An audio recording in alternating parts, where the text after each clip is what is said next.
Para empezar, quería hacer como una especie de introducción con algunas ideas, conceptos que son necesarias para poder hacer el renderizado. Uno es esta definición que en las clases teóricas del año pasado nos dio el arquitecto. Cuando hablamos de renderizado hablamos de representación digital en 3D y de objetos arquitectónicos mediante una simulación visual.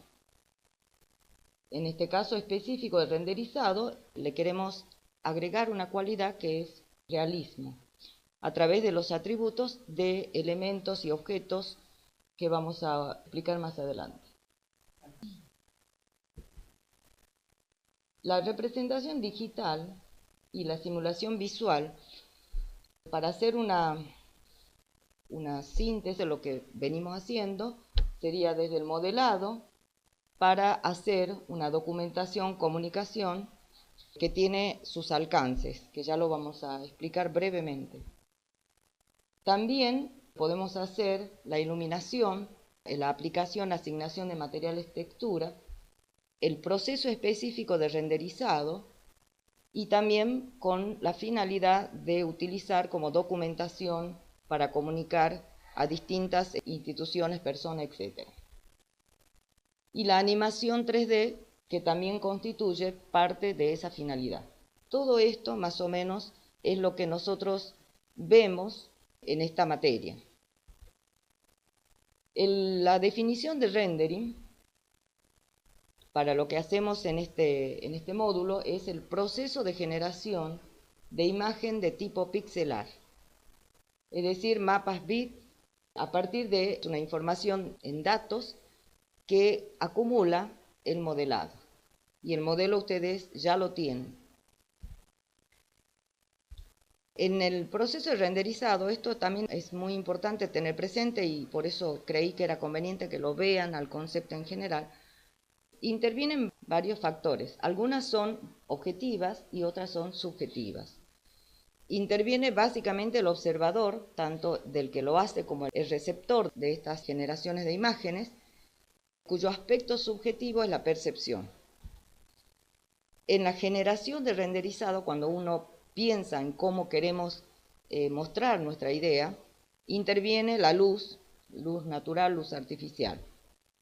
El entorno visual, y ya en este caso estamos hablando del modelo que estamos elaborando, es todo aquello que ambienta al modelo de arquitectura que estamos trabajando, y de la obra de arquitectura o del modelo de arquitectura tenemos en cuenta aspectos específicos o atributos, si quieren llamarles, material, color, textura, etc. Y vamos llegando a esto porque esto es fundamental. Cuando uno ve el modelo o elabora el modelo o le piden que le haga el render del modelo, la primera pregunta que se debe realizar es ¿para qué? ¿Para quién hago el renderizado? Básicamente, como ya dije en el gráfico anterior, nosotros debemos comunicar o documentar la intencionalidad. O sea, siempre hay una intención, tanto sea de idea como de diseño. Esa intención queremos destacar. Y para destacar, obviamente, tenemos que enfatizar con los atributos, ya sea de los materiales o con iluminación, la idea mía o de otros que nos puedan encargar el renderizado, para poder dirigir, hacer que la mirada del receptor se dirija hacia lo que uno quiere mostrar. Es decir, que lo que hacemos en renderizado, siempre hay que ubicar un alcance y un receptor. Entre los alcances, como ustedes ven acá, puede ser para evaluación, en el caso de ustedes que son estudiantes, docentes, en el caso de concurso puede ser jurados, arquitectos, par, o sea, en casos de concurso es así, es un arquitecto par, comitente. También puede ser para la gestión de autorización o de aprobación en instituciones o con el comitente. Y puede ser también para vender, en el caso de ser para marketing o para publicitar en las inmobiliarias. Y esto, aunque esté un poco salteado, también por ahí cuando uno hace el render hay que tener en cuenta el tiempo de demora. Esto es importante, uno tiene que siempre eficientizar porque el tiempo nunca alcanza, eso siempre lo decimos. Hay mucha oferta de distintas variedades de bloques y de modelos que son llamativas, pero a la hora de decidir el renderizado que nosotros queremos hacer, tenemos que pensar en el tiempo. Y en ese tiempo influye básicamente la complejidad del modelo, o sea, la cantidad de polígonos que tenga el modelo. Acá hay dos casos de árboles. Obviamente que esta elección no solo depende del polígono en sí, sino también del lenguaje en general que yo utilice en el renderizado, lenguaje de comunicación. Por ejemplo, en el de la derecha, se supone que al ser tan realista, el resultado general del resto del renderizado responde a una característica distinta a la de la derecha. También tenemos que tener en cuenta que los materiales reflejantes, transparentes, tienen mucho más proceso, demora el proceso de renderizado. Vean este renderizado. Tiene reflejo en el agua, en las paredes. Y la elección del motor de render. Bueno, y otras. De los dos extremos en motores de render tenemos el escaneado de líneas y por otro lado los trazados de rayos, que es más compleja. Una sería un proceso lineal, secuencial, como es el SketchUp, o sea que uno va visualizando. En el de trazado de rayos, por ejemplo el ViewRay, calcula, ¿no?, así como ve la gráfica, los rebotes de luz. Y hay algunas que calculan infinitamente y otras que uno le puede decir 4 veces, 3 veces el proceso de rebote y entonces tiene un fin. Aún así, el tiempo de renderizado es un poquito mayor.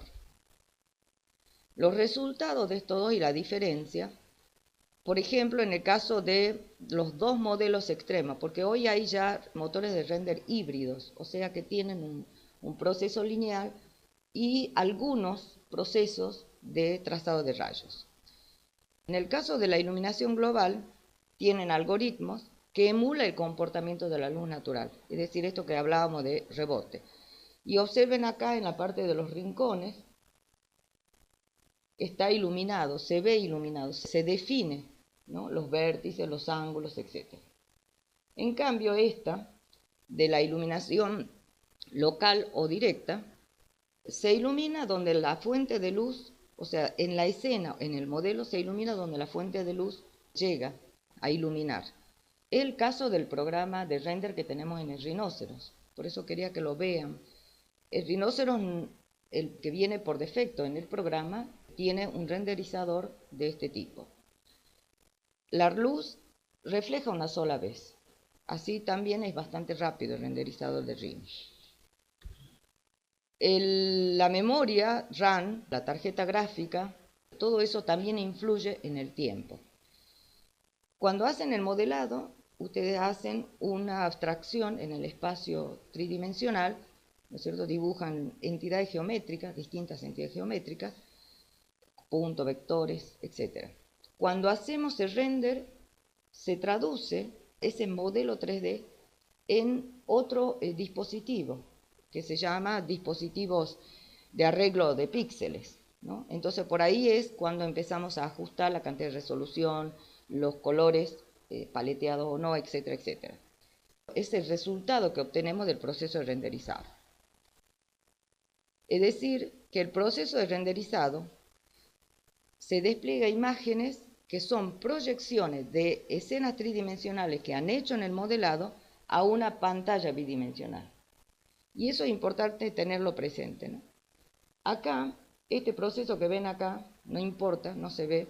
La única parte que nosotros podemos visualizar, que generalmente los renderizadores te muestran, es el frame buffer.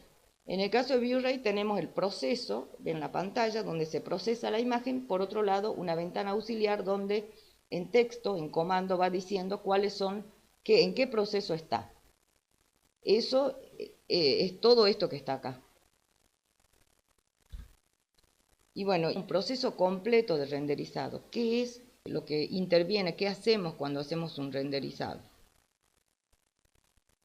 Esto es un video que me pareció que podía servir. Estudiamos el sol y la sombra del sol, los materiales. Bueno, los materiales siguen, ¿no? Ahí dice objeto, pero los materiales siguen.